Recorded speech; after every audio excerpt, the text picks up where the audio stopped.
پاکستان اور دنیا بھر میں لاکھوں دیکھنے اور سننے والوں کو ارشد شریف کا سلام۔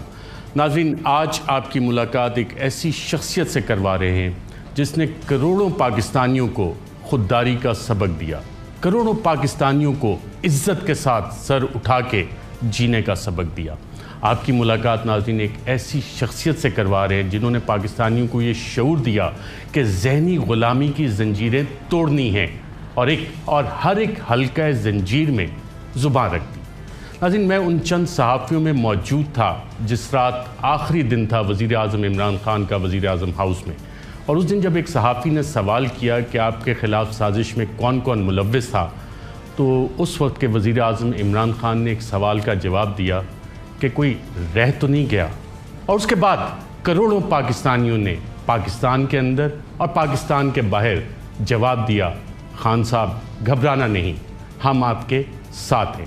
جی ہاں ناظرین، آپ کی ملاقات کروا رہے ہیں اس مرد کلندر سے جو یہ کہتا تھا کہ میں وزیر اعظم ہاؤس میری کوئی مجبوری نہیں ہے، اگر مجھے این آر او پہ فورس کیا گیا میں چھوڑ کے اپنے گھر چلا جاؤں گا، اور ہم جو چند صحافی وہاں موجود تھے ہم اس کی گواہی دے سکتے ہیں کہ اس نے صرف ایک ڈائری اٹھائی اور 5 منٹ میں اپنے گھر واپس آ گیا۔ ہمارے ساتھ موجود ہیں پاکستان کے سابق وزیر اعظم، پاکستان تحریک انصاف کے چیئرمین عمران خان صاحب۔ بہت شکریہ پروگرام میں شرکت کرنے کے لیے۔ پہلا سوال تو لوگ آبویسلی جاننا چاہ رہے ہیں، اب پلانس کیا ہیں آپ کے؟ دیکھیں ارشد، جو آپ نے شروع میں بات کی، میری طرح کے آدمی سیاست میں آیا کیوں؟ تو میں تو سیاست میں آیا ایک مشن لے کے آیا تھا، کیونکہ اگر آپ کی مشن نہ ہو تو کوئی بھی آدمی 22 سال اپنی زندگی کے کسی چیز کے اوپر ضائع نہیں کرتا، کیونکہ اگر آپ نے ذاتی مفادات کے لیے کرنا ہے تو جس آدمی کو اللہ صاحب کچھ دے بیٹھا ہے وہ کون اپنی 22 سال زندگی سیاست میں دھکے کھائے گا؟ اور 14 سال تو مذاق اڑتا رہنا میرا، سب سمجھتے تھے کہ یہ کوئی دیوانہ ہے، یہ پاگل ہے۔ تو ایک مشن تھی میرے ہمیشہ ذہن میں، اور وہ مشن شروع ہوئی تھی جب میں جب بڑا ہو رہا تھا تو میرے ماں باپ ہمیشہ مجھے یہ یاد کراتے تھے کہ آپ بڑے خوش قسمت ہو، آپ ایک آزاد ملک میں پیدا ہوئے، کیونکہ انہوں نے غلامی دیکھی ہوئی تھی انگریز کی۔ تو انگریز کی غلامی میں کیا تھا کہ وہ جو بھی کر رہے ایک لیول سے وہ اوپر نہیں جا سکتے تھے، جتنے بھی قابل ہوں اوپر انگریز ہی بیٹھا تھا، وہ بڑے عہدوں کے اوپر انگریز تھا، حکم انگریز کا چلتا تھا، آپ جو مرضی نیچے کرنا چاہے کر لیں، لیکن جدھر انگریز کا انٹرسٹ آ گیا وہ انگریز کا انٹرسٹ ہی تھا، تو وہ جو مرضی کرے، یہاں سے چیزیں لے جائے، برطانیہ امیر ہوتا گیا، ہندوستان غریب ہوتا گیا، اس کو لوٹتا گیا، جو غلام تھے وہ اس کو نہیں پوچھ سکتے تھے۔ تو ہمیں یہ بچپن سے یہ چیز بتائی گئی کہ اگر آپ اس آزادی کا دھیان نہیں رکھیں گے تو یہ آزادی ہمیشہ کے لیے نہیں رہتی، اس کے لیے مسلسل ایک جد و جہد کی ضرورت ہے۔ تو میں نے تو اپنی آنکھوں کے سامنے دیکھا کہ آہستہ آہستہ ہم غلامی کی طرف چلتے گئے، اور یہ خاص طور پہ یہ ذوالفقار علی بھٹو کا جب اس کا جوڈیشل قتل کیا گیا تو تب سے ایک ایکسیپٹنس ہوگی کہ جی امریکہ ہی فیصلہ کرے گا پاکستان کا، لیکن پھر بھی ضیاء الحق میں پھر بھی زیادہ میں سمجھتا ہوں کہ اس میں پھر بھی تھوڑی سی خودداری تھی، لیکن گرتے ہی گئے ہم۔ جب یہ 2 لوگوں کو چوروں کا دور آیا، یہ جو 2 ڈاکو فیملیز تھیں، زرداری اور نواز شریف جب سے آئے ہیں، ان کا صرف مقصد پیسے بنانا تھا، ان کو کوئی فکر نہیں تھی پاکستان کی خودداری کی، یہ لیٹتے ہی گئے ان کے سامنے۔ تو ہمارے سامنے رمزی یوسف کو پکڑایا، پھر احمد کانسی کو پکڑایا، وہاں احمد کانسی کے جج نے، اس کے وکیل نے، جب جج نے پوچھا کہ یہ کیوں پاکستان کو کوئی قانونی کارروائی کے بغیر آپ نے پکڑا دیا اس کو امریکہ کو، تو جج نے کہا تھا کہ پاکستانی اپنی والدہ کو بھی ڈالرز کے لیے بیچ دیں، یہ تھی ہماری ریپوٹیشن۔ تو ہم گرتے ہی گئے، اور دیکھیں اگر آپ ٹیشو پیپر کی طرح استعمال ہونا چاہتے ہیں، دنیا اسی طرح ہی آپ کو استعمال کرتی رہے گی۔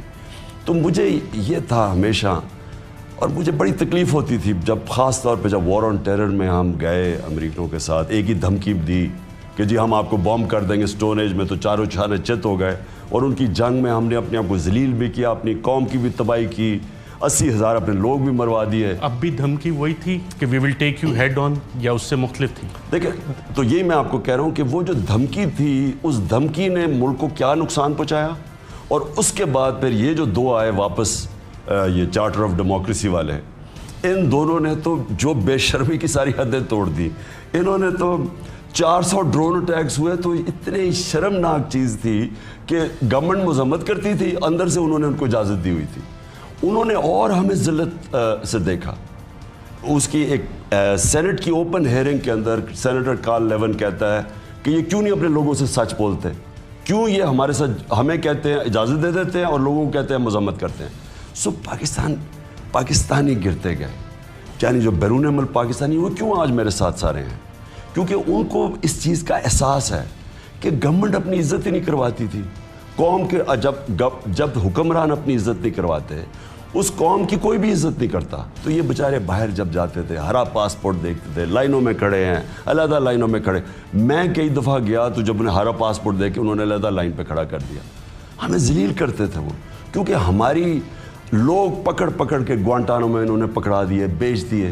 سو ہم نے کبھی اپنی عزت نہیں کروائی. ہم امریکنوں کو اتنا برا بھلا نہ کہے, ان کو تو عادت پڑی ہوئی تھی کہ ان کو ایک دھمکی دو تو یہ سارے گر جاتے ہیں. تو یہ جو اب آپ نے بات کی دھمکی, یہ دھمکی جو دی گئی, یہ بھی ایک پاکستان کی تاریخ میں ایک ایسا شرمناک واقعہ کہ 22 کروڑ کے پرائم منسٹر کو وہ ایک انڈر سیکرٹری ڈونلڈ لو کہتا ہے ہمارے ایمبیسڈر کو, اور میں ایمبیسڈر کو داد دوں گا کہ اس میں خودداری تھی کہ اس نے کہا کہ اس کو ڈمارش بھیجو. اس کے بعد جو سائفر میں کہتا ہے کہ آپ ایک پرائم منسٹر کو الیکٹڈ 22 کروڑ لوگوں کو اگر آپ اس کو نہیں نکالیں گے تو بڑی کانسیکوینسز ہوں گی, اس کو ہم آئسولیٹ کریں گے, اس کو یورپ آئسولیٹ کرے گا. یعنی اس کی جرت یہ کہنے کی, اور پھر کہتا کہ جو بھی آئے گا اس کو معاف کر دیں گے. مطلب کہ ان کو پتا تھا کہ شہباز شریف آئے گا, تو پھر یہ نہیں اس نے کہا کہ جب آئیں گے تو وہ دیکھیں گے اس کی پرفارمنس کیا ہے, اس کو جیسے آپ نکالیں گے ہم معاف کر دیں گے آپ کو. آپ کو میں سوال یہاں پہ بنتا ہے کہ شہباز شریف کہتے تھے پہلے تو نون لیگ کا تھا کہ جی کوئی لیٹر ہے ہی نہیں, خود بیٹھ کے بنایا, این ایس سی کی میٹنگ چیئر کی بطور وزیر اعظم شہباز شریف نے. اس کے بعد وہ ساری چیزیں کنفرم ہوئی آپ کے خیال میں جب سیکنڈ این ایس سی ہوئی, فرسٹ این ایس سی کے بھی جو منٹس ہے وہ ری افرم کیا انہوں نے؟ دیکھیں یہ ان کی تو خیر ساری زندگی جھوٹ ہے نا. آپ سپریم کورٹ میں جھوٹ, علیحدہ قطری خط, دستاویزات پارلیمنٹ میں رکھے وہ جھوٹ, وہ مریم نواز نے کہا کلیبری فونڈ وہ جھوٹ, شہباز شریف نے جا کے گارنٹی دی نواز واپس آ جائے گا وہ جھوٹ.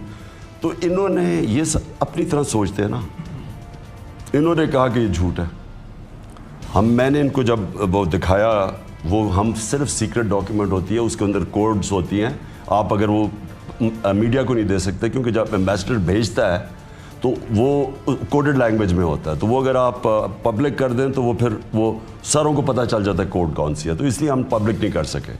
لیکن میں ان کو کہتا رہا, پھر میں نے کیبنٹ میں رکھا, کیبنٹ میں منٹس بتائے گئے, پھر میں نے نیشنل سیکورٹی کاؤنسل میں رکھا, سارے آرمی چیفز بیٹھے ہوئے تھے, ان سب نے اس کو دیکھا, انہوں نے کہا کہ مداخلت ہوئی ہے, اور انہوں نے یہ کہا کہ پارلیمنٹ کی نیشنل سیکورٹی کمیٹی میں رکھا جائے. اس میں یہ بھاگ گئے کیونکہ ان کے اوپر لوگ ملوث تھے اس سازش کے اندر. یہ جو شہباز شریف اور زرداری کو پکا پتا تھا کہ یہ کیا ہو رہا ہے, کیونکہ یہ تو 2-3 مہینے پہلے سے تیاریاں کر رہے تھے نا. یہ امریکن ایمبیسی میں جب لوگوں کو مل رہے تھے, اور یہ جن لوگوں نے ہمیں چھوڑا ان کو جو پہلے مل رہے تھے, ان سب کو تو پہلے ہی پتا تھا کیا ہو رہا ہے. لوگوں کو, ان کے عام لوگوں کو نہیں پتا تھا, عام ممبرز کو نہیں پتا تھا. تو وہ جو لوگ, ان کے لیے ہم نے کہا کہ کم از کم ان کو پتا تو چل جائے کہ یہ ایک انٹرنیشنل سازش کا حصہ ہے ملک کے رجیم چینج کے اندر. لیکن انہوں نے کسی کو بھی ملنے نہیں دیا. آپ نے یہ خط کی کاپی صدر مملکت کو بھی بھیجی. صدر مملکت doctor Arif الوی supreme commander of the armed forces ہیں, انہوں نے اس پہ کوئی ایکشن لیا؟ انہوں نے اس خط کو یقیناً پڑھا ہوگا. بطور supreme commander of the armed forces do you expect کہ انہیں کوئی ایکشن لینا چاہیے تھا اس حوالے سے؟ اتنی بڑی سازش اگر سامنے آئی ہے, 2 این ایس سی کی میٹنگ نے کہا ہے کہ یہ مداخلت ہے, اور ابھی تک سب جگہ خاموشی ہے. لیکن اب یہ ارشد, یہ امپورٹنٹ چیز ہے, میں اپنی ساری قوم کے سامنے رکھنا چاہتا ہوں کہ یہ نہیں ہے کہ انہوں نے عمران خان کو ایک سازش سے ریموو کیا. ایک 22 کروڑ یعنی دنیا میں 6 یا 6 یا 7واں بڑا ملک ہے, اس ملک کے الیکٹڈ پرائم منسٹر کو انہوں نے ایک سازش کے تحت فارغ کیا. اس کے بڑے سیویئر کانسیکوینسز ہیں. اس لیے میں نے ڈاکٹر الوی کو بھی ہم نے خط بھیجا, میں نے کہا کہ آپ کو اس کے اوپر نوٹس لینا چاہیے, اور چیف جسٹس کو بھی بھیجا. دیکھیں اس کے کونوٹیشنز کیا آ گئے. سب سے بڑی بات یہ ہے کہ کون سے ملک کا پرائم منسٹر جب اگلی دفعہ اس کو دھمکی ملے گی کہ کہو جی آپ ہماری نوکری کرو, کون سا پرائم منسٹر کھڑا ہوگا؟ وہ اپنی کرسی بچانے کے لیے ساری باتیں مان جائیں گے، جس طرح مشرف نے بھی مان لیا. مشرف سے NRO جو دلوایا گیا وہ کونڈالیزا رائس نے بروکر کیا تھا بیچ میں، امریکن سیکرٹری آف اسٹیٹ نے. اس نے جا کے اس نے اپنی کتاب میں پڑھا لکھا ہوا کہ میں نے ان کو اکٹھا کیا بے نظیر اس کو. تو یہ جو ہمارے اوپر یہ جو چور مسلط ہوئے تھے، یہ بھی دھمکی کے مشرف کی جو سیکنڈ اس کو امریکن نے دھمکی دی تھی، پہلے جنگ میں شرکت کرو اور اس کے بعد ان کو NRO دو. تو اب میں یہ پوچھ رہا ہوں کہ اگر یہ کامیاب ہو جاتے ہیں، یعنی یہ جو ان کا پلان ہے اور ان کو بٹھا دیا اوپر، تو اس کے بعد کون سٹینڈ لے گا؟ Supreme commander of the armed forces, the president of Pakistan, انہوں نے اس پہ ابھی تک کوئی ایکشن کیوں نہیں لیا؟ کیا وجہ ہو سکتی؟ میں نے ان کو بھی لیٹر لکھا ہے اور میں نے ان کو کہا ہے کہ اس کے اوپر آپ ڈسکس کریں لیگل ٹیم سے، اس کے اوپر کیا ایکشن لینا چاہیے. آپ نے ڈپٹی اسپیکر نے یہ خط سیلڈ انویلپ میں honourable chief justice of Pakistan کو بھی بھیجا. اس حوالے سے آپ کی پارٹی کا کوئی ارادہ ہے کہ جس طرح نواز شریف صاحب میمو میں خود کالا کوٹ پہن کے گئے تھے، آپ سپریم کورٹ آف پاکستان میں کوئی اپلیکیشن فائل کریں کہ اس پہ باقاعدہ ایک جوڈیشل کمیشن بنایا جائے؟ دیکھیں، اب سارے اداروں کو بھی دیکھنا چاہیے کہ یہ اتنا بڑا ایک ملک کے اوپر دھچکا پڑا ہے. یہ بالکل وہی ہوا ہے جو پرائم منسٹر مصدق تھے ایران کے، بالکل وہ ہوا. آپ کو پتہ ہے ایران کی ڈیموکریسی کبھی ریکور نہیں کی اس دن کے بعد. آپ دیکھ لیں کہ ایران سے ہوا کیا، ڈکٹیٹرشپ آ گئی اور اس کے بعد پھر انقلاب آیا. ان کی کبھی ڈیموکریسی ریکور نہیں کی جو انہوں نے یہ CIA بیکڈ کو کیا تھا. اب یہ جو انہوں نے کیا ہے، یہ ایک فیصلہ کن وقت ہے پاکستان کی تاریخ میں. ایک الیکٹڈ گورنمنٹ کو انہوں نے گرایا ایک پوری سازش کے تحت. اب اگر اس کے اوپر کوئی ایکشن نہیں لیا جائے گا اور اسی طرح یہ کامیاب ہو جائیں گے چوروں کو اوپر ہمارے مسلط کر کے اور یہ حکومت چلتی جائے گی، اگر یہ کامیاب ہو جاتی ہے تو پھر یہ سمجھ لیں کہ جو ہماری جمہوریت کو نقصان ہوگا، آگے اس کا کتنا ہماری آنے والی نسلوں کے اوپر کیا امپیکٹ جائے گا. کیا ہم اپنے آپ کو ایک آزاد ملک بن کے رہ سکیں گے؟ کیا ہمیشہ ہم یہی لائف سپورٹ مشین پہ رہیں گے، ہم بیکرز بنے رہیں گے؟ تو اس کا تو یہی مطلب ہے نا. اصل میں یہ فیصلہ کن وقت ہے، یا ہم نے ایک آزاد ملک بن کے رہنا ہے اور یا پھر ایک غلام ملک جو یہ 30-40 سال غلامی کرتے آئے ہیں اور دنیا میں ذلت ہے. کوئی عزت نہیں ہے غلاموں کی. آپ اگر اس طرح کی ہاتھ پھیلا کے اور اس طرح ان کے سامنے گھٹنے ٹیکے رکھیں، دنیا عزت نہیں کرتی اور دنیا کو سب کچھ پتہ ہوتا ہے. میں آپ کو یہ بتاؤں کہ یہ جب میں انڈیپینڈنٹ فارن پالیسی کہہ رہا تھا، میں نے کبھی کسی کی مخالفت نہیں کی. میں اینٹی امریکن نہیں ہوں، کسی ملک کا اینٹی نہیں ہوں، کیونکہ ملک میں مختلف قسم کی سوچ ہوتی ہے. امریکہ کے اندر اگر ان کو یہ پتہ چل جائے کہ ڈونلڈ لو نے کس تکبر سے بات کی ہے ایک 22 کروڑ لوگوں کے پرائم منسٹر کے خلاف، اگر امریکہ میں چیزیں سامنے آ جائیں، کیونکہ ہمارے خود ڈرتے ہیں ان کو بتانے سے، اگر ان کے سامنے آ جائے، میں آپ کو یقین دلاتا ہوں کہ ان کو بائیڈن ایڈمنسٹریشن کو اس کو ہٹانا پڑے گا اس آدمی کو. لیکن ان میں کسی میں جام ہی نہیں ہے. اب یہ جو بوٹ پالش، یہ جو ہمارا چیری بلاسم ہے، اس کی ضرورت ہوگی کرنے کی اس کے پاس، اور جن کے پیسے پڑے ہوئے ہیں، ان کے اربوں ڈالر باہر پڑے ہوئے ہیں. ارشد یہ یاد رکھنا، جن کے پیسے ملک سے باہر پڑے ہوں اور وہ ثابت نہ کر سکیں گے پیسہ آیا کدھر سے، وہ کبھی سٹینڈ نہیں لے گے ان کے سامنے. آپ نے ایران کا ذکر کیا، پاپولرلی الیکٹڈ پرائم منسٹر مصدق کا، خبریں بھی ہیں، ریسرچ ہے اس پہ کہ کولڈ وار کے بعد 72 ممالک میں اوورٹلی یا کوورٹلی امریکہ نے رجیم چینج کی، اور کوورٹلی جہاں جہاں رجیم چینج کی اس کے ان ممالک میں بڑے ڈیزاسٹرس کانسیکوینسز آئے، کئی جگہ پہ سول وار بھی. کیا ہم لوگوں کو یہ احساس ہے کہ اس رجیم چینج کے پاکستان میں بھی خدا نخواستہ اس طرح کے کانسیکوینسز تو نہیں آ سکتے؟ دیکھیں ارشد، جو امریکہ رجیم چینج کرتا ہے وہ کس لیے کرتا ہے؟ وہ ہمارے فائدے کے لیے تو نہیں کرتا، وہ اپنے فائدے کے لیے کرتا ہے. وہ بیسکلی ایک ملک کو استعمال کرنا چاہتا ہے. یہ ساری دنیا کی سپر پاورز یہ چاہتی ہیں. جو خوددار قومیں ہوتی ہیں نا، وہ اپنے انٹرسٹ کے لیے کھڑی ہو جاتی ہیں. ہاں، ہم آپ کی مثلا وار آن ٹیرر ہے، ہم تو آپ کی مدد کرنا چاہتے ہیں، لیکن ہم اپنے لوگوں کو آپ کے لیے قربان نہیں کریں گے. یہ خوددار قوم کرتی ہے. آپ جب اپنے ملک کے انٹرسٹ، اپنے لوگوں کو قربان کرنا شروع کر دیتے کسی اور کے لیے، یہ یاد رکھیں کہ وہ ملک پھر ایک سیدھا نیچے جانا شروع ہو جاتا ہے، کیونکہ اس کے بڑے کانوٹیشنز ہیں. اب جو بھی یہ پتلے بٹھا دیے اوپر لا کے، یہ جو سارا 20-25 سال ایک دوسرے کو چور کہتے تھے اور کرپٹ کہتے تھے اور